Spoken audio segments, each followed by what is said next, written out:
How's it going all? Welcome back to Mogul Mail, and I have to start out by thanking you for making me self-conscious about the way I look. The bleach hair isn't a hit. I get it. Maybe make me feel better by hitting the subscribe button. We are close to 1 million. Scroll down and do it. Thank you. Thank you very much. Anyway, today we are talking about what happens to be the trend these times, cheating. We have a bunch more cheaters to talk about, starting with the biggest cheater of all. Dream! If you don't know, I just wanted to touch on this quickly. I didn't think it was worth a standalone video. Dream did a face reveal, and that's what he looks like. Cool. That really should be the end of it. However, it's not. A lot of people used his face reveal as a way to attack the content of his character, which makes no sense to me. All right? Because first of all, he's just like a normal-looking, handsome white dude, right? He's just a normal-looking guy. But if he was wildly hot, like 10 out of 10, a JoJo's Bizarre Adventure character, should that absolve what you think of his content, of his character? Like, should you think better of him because he's handsome? I don't think so. I think you should judge people based off the content of their character, not just how pretty they are. So that doesn't make any damn sense. That's all I need to talk about with that one. Next cheater, which is the Try Guys situation. If you haven't heard about this, the Try Guys, the group of 4 who used to be at BuzzFeed, who left to make their own solo YouTube channel, had one of their members, Ned Fulmer, be caught cheating. And he was 1/4 of the company and was cheating with an employee. And his wife was another person who would make content for Try Guys. So a bit of a weird situation to be in. They released a video called What Happened that went #1 trending, where they said unequivocally, suffice to say, we found that Ned had engaged in conduct unbecoming of our team, and we knew that we could not move forward with him. So they cut him. They cut 1/4 of the Try Guys, which is a big move for them to make. Not only did they cut him, they're erasing him from previous videos. They're changing thumbnails. They are scrapping future content that they've already filmed that included him. This whole video is a pretty emotional 5.5-minute saga of them talking about how pissed off they are and how sad they are that this is happening. It's kind of like your 3 gay dads caught you smoking weed in school, and now you have to have a talking to.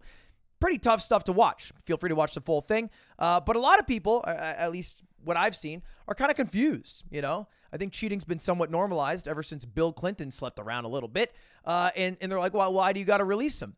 And I think it makes a lot more sense when, 1, you consider the branding of what Try Guys are, you know, a nice family group that you can throw on the TV for mom and dad or whoever to watch. And 2, there's a little bit of a power dynamic play, right? You know, he cheated with an employee. He was the big boss. That's kind of weird. And 3, Ariel's also someone who does content for Try Guys. So if you let Ned stay there, then Ariel, the person who's cheated on, the person who got the most screwed out of anyone, would be like, what? Fuck me? I get no love. I get no respect. Even if he's a bigger part of Try Guys because he's one of the faces of it, it doesn't seem that fair to someone else who makes content for them. So I get it. I respect the decision, and I thought it was a pretty good video talking about everything. So goodbye, Ned. We'll see what happens to Try Guys. Honestly, I think they'll be fine. I think Trio, Triceratops, the 3 made sense anyway. Second cheater done with. Third cheater, and this is a wrap-up to a big one that has been mulled over for the past month or so.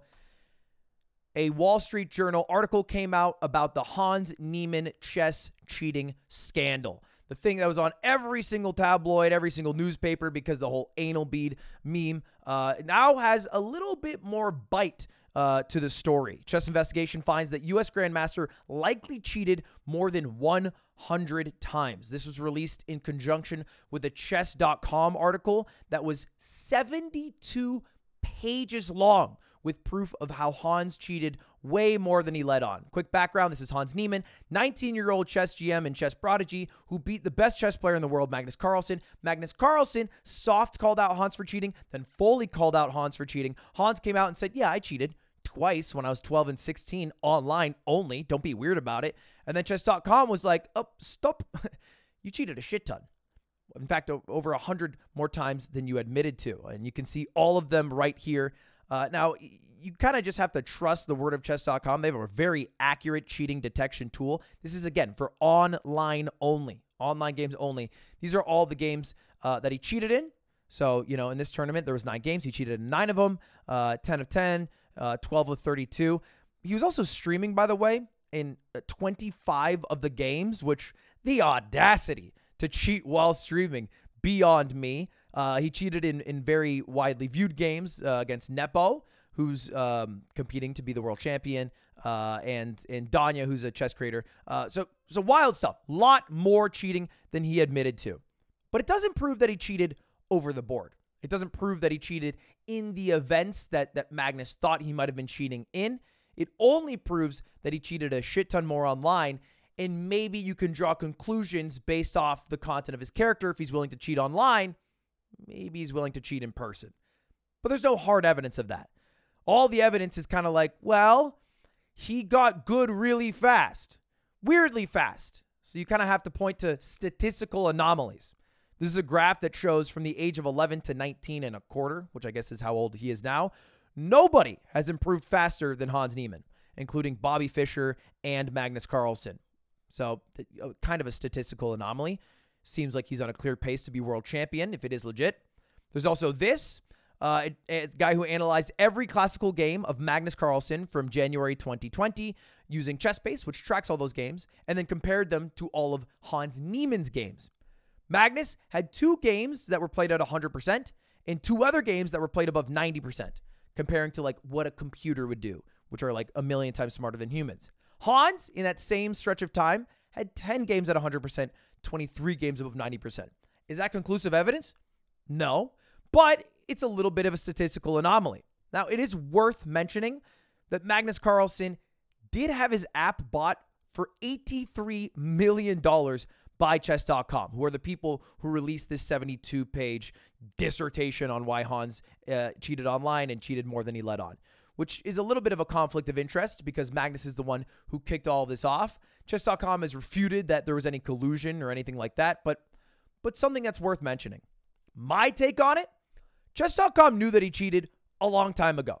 It's not like they just found out that he cheated. They knew how much he cheated when he cheated originally, and they tried to handle it privately. They said, hey, this is a period of time that you'll be banned, and then after you can play. And that's what Hans did. But the moment he was accused of cheating over the board, they kicked him out of any future events. Specifically, they kicked him out of the Global Chess Championship, a $1 million online chess event. But there was no new cheating evidence. There was just an accusation and then the things that he did that they already punished him for. I don't know. That just felt weird to me. It felt weird to go back on the decision you made. If you choose to handle it privately, if you choose that this should be the punishment, then don't go back on it just because it's a little more public. I can understand maybe doing it because Hans lied about how much he cheated, but it didn't make that much sense to me. Here's what Hans said about it. It is completely ridiculous. I met with Danny Wrench in Miami, and Danny Wrench, CEO of Chess.com. Danny Wrench was the person who confronted me, and I was deeply, deeply indebted to him for handling the ban privately and giving me the chance to redeem myself. But again, they kind of pulled that away after all the over-the-board accusations came out. Now, there's a few key parts of the article and the 72-page dissertation that I want to point out here. First one here, for player operating in elite circles, a couple more subtle moves in critical spots can be enough to tilt the balance against a world championship. That makes definitively proving allegations of cheating difficult unless a player is caught in the act. Because this is what it feels like most laymen, most people like me who don't know that much about chess, are drawn to. How did he cheat? And until you can find how someone cheated, it's hard for anyone to sign on with the theory that he definitely cheated. Let's ban him. I can't even fathom a way to cheat over the board. So these are a few of the ways: using a phone in a bathroom, wearing an earpiece, receiving signals from someone in the audience.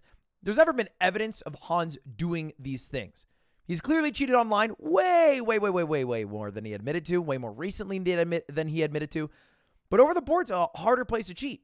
And until you can prove that, I feel like it's a separate thing. Although Chess.com is a big entity, they don't deal with over-the-board games. This is a few inconsistencies in what Hans said, which is why I think Chess.com probably banned him from things. Other than when I was 12, I have never, ever, and I would never do that. That is the worst thing I could ever do. Cheat in a tournament with prize money. He for sure fucking did that. Never when I was streaming did I cheat. He did that 25 times. Keep in mind, I was 16. I never wanted to hurt anyone. These were random games. I would never, I couldn't even fathom in a real game. He was 17, and he did do it in some pretty serious games. So you know, it's tough. It's tough when you get caught and then you have to play this cat and mouse of, oh, you were caught doing this, and then admitting just like a little bit and leaving almost like a breadcrumb trail that we had to follow along. I wish Hans would be more forthcoming about every time he cheated originally. You know, it'd be much easier to be on his side if that was the case. Now, in conclusion, Chess.com said, to be clear, it's not our position Hans should be limited or banned from over-the-board chess. Hans' online and over-the-board behaviors may be completely different, and that should be taken into consideration. We shared our findings with FIDE, who's like the largest over-the-board chess overseeing committee, and will cooperate with any investigation or request that they pursue. Kind of feels like another situation where we're going to end off in a standstill, where nobody wants to take the concrete action of banning him. Nobody wants to take the concrete action of letting him play in every event. And unless something new comes out, which honestly, I doubt it at this point, I think that was kind of the final straw that we had, then the camel's back might not be broken. So interesting spot to be in. I think if Chess.com was like, oh, this guy was a teenager when he cheated, we should let him get away with cheating and handle it privately, that's fine. But you got to catch him in the act to ban him now. I think that's it. Magnus was probably a little more justified in his cheating accusation now that we've seen how much he cheated. But that's it. That's it. Let me know what you think. Should he just be outright banned for cheating online? Once a cheater, always a cheater type deal. Let me know. Let me know. Thank you all for watching. Hopefully no more cheaters, and hopefully we can go back to talking about how certain streaming platforms suck. All right. See you later, guys. Goodbye. See you later. Have a good one. Subscribe. Sorry about the hair again. It was not my choice.